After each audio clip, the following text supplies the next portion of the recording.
বন্ধুরা, আমি কিন্তু এখন চলে এসেছি পুইনানের বাজারে। আর এই পুইনানের বাজার থেকে আমি বেঁকে গিয়ে ওই দিকটা যাব যেখান দিয়ে মানে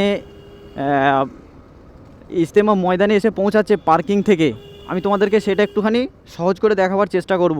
তার জন্য আমাকে ধরতে হবে কিন্তু এই যে ডান দিকে যে রাস্তাটা যাচ্ছে এই রাস্তাটা দিয়ে আমার একটুখানি যেতে হবে, গিয়ে আমি তোমাদেরকে দেখাতে পারবো যে পার্কিং থেকে সোজা কিভাবে আসছে, কোনটা দিয়ে আসছে পার্কিংয়ের রাস্তা। চলো আস্তে আস্তে যাই। দেখতে পাচ্ছি আমরা যেটা যে প্রচুর কিন্তু রাস্তায় গাড়ির চাপ রয়েছে। তো ইজতেমা ময়দানেও যাব, আর এই রাস্তাটা দিয়ে আমি এখন যাচ্ছি। তো কারণ হচ্ছে তোমাদেরকে আমি দেখাবো যে পার্কিং থেকে ইজতেমা ময়দানে কিভাবে তোমরা আসবে। চলো এই রাস্তাটা দিয়ে কিছুক্ষণ গেলেই তাহলে আমরা আর একটা ছোটো ইনফরমেশন দিয়ে দিই। সেটা হচ্ছে যে আমি পুইনান বাজার থেকে বাঁকলাম এবং বেঁকে আমি এখন যে রাস্তাটা ধরেছি এই রাস্তাটা দিয়েই তোমরা যদি যাও তাহলে হাওড়া এবং তার সঙ্গে সঙ্গে উত্তর চব্বিশ পরগনা, বর্ধমান, পূর্ব বর্ধমান, এই যে থাকার যে জায়গাগুলো করা হয়েছে বা ক্যান্টিনগুলো করা হয়েছে সেইখানে কিন্তু খুব সহজে যাওয়া যাবে। এই রাস্তাটা দিয়ে তোমাদেরকে যেতে হবে, গিয়ে তোমরা একটা শর্টকাট রাস্তা আছে তাহলে ঢুকে পড়তে পারবে। আর জাস্ট এইখানটা দেখো, এইখানটা দেখলেই বুঝতে পারবে এই দিকেই কিন্তু সবথেকে বড় যে স্টেজটা হবে সেটা এইদিকেই হবে। আমার এই জাস্ট বাঁদিকে যদি দেখো তাহলেই বুঝতে পারবে। আমি তোমাদেরকে দেখাচ্ছি। আমার এই বাঁদিকটা যদি দেখো এই দিকটায় কিন্তু এখান থেকে ইজতেমা ময়দান চালু হয়ে গেল এবং বড় স্টেজটা এইখানেই আছে।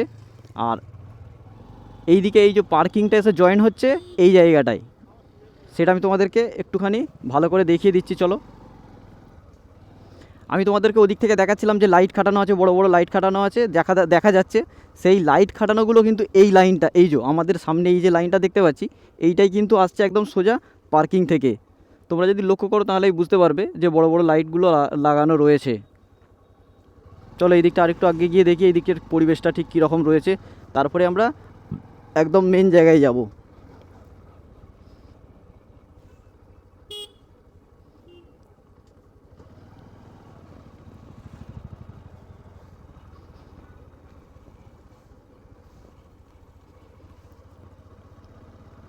এখান থেকে দুদিকে বাঁশ দিয়ে ঘিরে দিয়েছে যাতে সেখান দিয়ে মানুষ ওঠানামা করতে পারে। তো দেখতে পাচ্ছ এইদিকে কিন্তু বিভিন্ন রকমের হোটেল হয়েছে। আর পার্কিংটা মেনলি আসছে যেখান দিয়ে, সেখানটা আমি তোমাদেরকে এই জাস্ট পিছন দিকে দেখালাম। আর এই রাস্তাটা দিয়ে তোমরা যদি যাও তাহলে মানে উত্তর চব্বিশ পরগনা, তার সঙ্গে হচ্ছে তোমার হাওড়া, তার সঙ্গে হচ্ছে তোমার দুটো বর্ধমান, এইগুলো যাওয়া যাবে এই রাস্তাটা ধরে।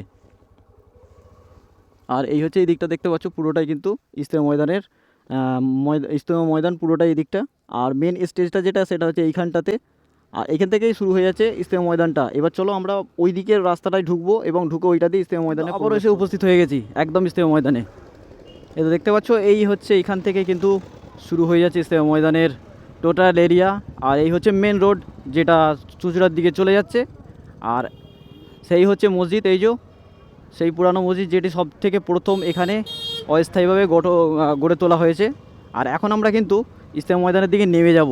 ঠিক আছে, বাইক নিয়ে যাওয়া যাবে কি না জানি না, বাকি যাওয়া যেতে পারে। আর আমাদের বাঁদিকে যদি আমরা দেখি তাহলে শুধু দেখতে পাবো যে এখানে বিভিন্ন রকমের দোকান প্রসাদ এইসব দোকানপত্র হয়েছে। এখান থেকে বিভিন্ন রকমের জিনিসপত্র নেওয়ার হলে নিয়ে নিতে পারবে। এই দিকটা বাঁদিকটা পুরোটাই, এদিকে আরও অনেক দোকান হয়েছে। আমি আজকে তোমাদেরকে ঘুরে দেখাবো সন্ধ্যাবেলাটা। আগে আমরা ইজতেমা ময়দানটাকে ভালো করে ঘুরে আসি, তারপরে আমরা সন্ধ্যাবেলা এই বাজারটা ঘুরবো। তো চলো যাওয়া যাক এবার ইজতেমা ময়দানের দিকে।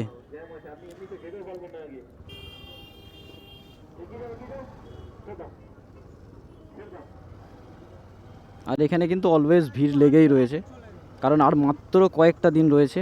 আমরা কিন্তু এবার ইজতেমা ময়দানে প্রবেশ করলুম এবং আজকে আমরা কিন্তু এইভাবে দেখতে দেখতে শেষ পর্যন্ত যাব। মানে যেখানে হাওড়া এবং উত্তর চব্বিশ পরগনার থাকার জায়গা করেছে সেইখান পর্যন্ত আমরা এইভাবে দেখতে দেখতে যাব এবং দেখব যে আজকে ইজতেমা ময়দানের কি পরিস্থিতি, মানে এই 25শে ডিসেম্বরে এসে কতটা কি কমপ্লিট হয়ে গেছে, কতটা কি রয়েছে বাকি, সেইগুলো আজ সমস্ত কিছু আজকে আমরা কিন্তু দেখতে দেখতে যাব। চলো।